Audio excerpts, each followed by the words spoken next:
Donald Trump recevait 5 présidents africains, 5 chefs d'État africains à la Maison-Blanche, dont le président du Libéria. Il l'a d'ailleurs félicité pour son niveau d'anglais, sauf que l'anglais est la langue officielle du Libéria. Écoutez.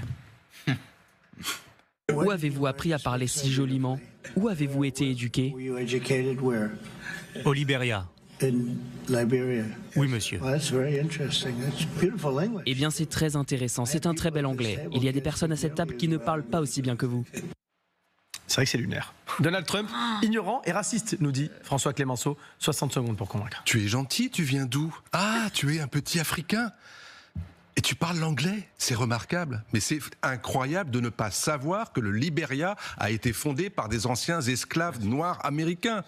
Ne pas le savoir est une faute, non seulement de culture, mais une faute politique. C'est le même homme qui déclarait au cours de son premier mandat, en janvier 2018, à propos de l'immigration, qu'il en avait marre de voir tous ces immigrés arriver, entre guillemets, de pays de merde. Et il faisait particulièrement référence à l'Afrique. Je suis désolé d'avoir dit ce mot, mais c'est le mot qu'il avait utilisé.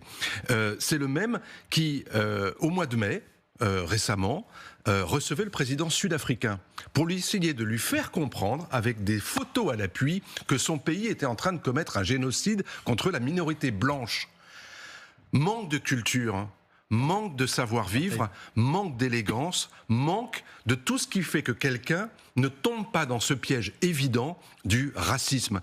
Le 10 juin, c'est la journée aux États-Unis qui célèbre la commémoration de l'esclavage. Qu'est-ce qu'il veut en faire? Une journée non fériée, parce que ça ne sert à rien de commémorer cette époque-là.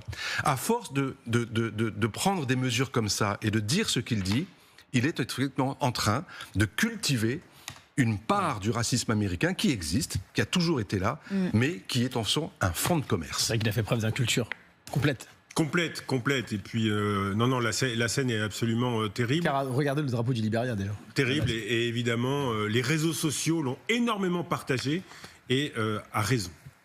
On termine avec vous, Ségolène Aluni. Vous allez avoir 1 minute, ça va être plus poétique. Vous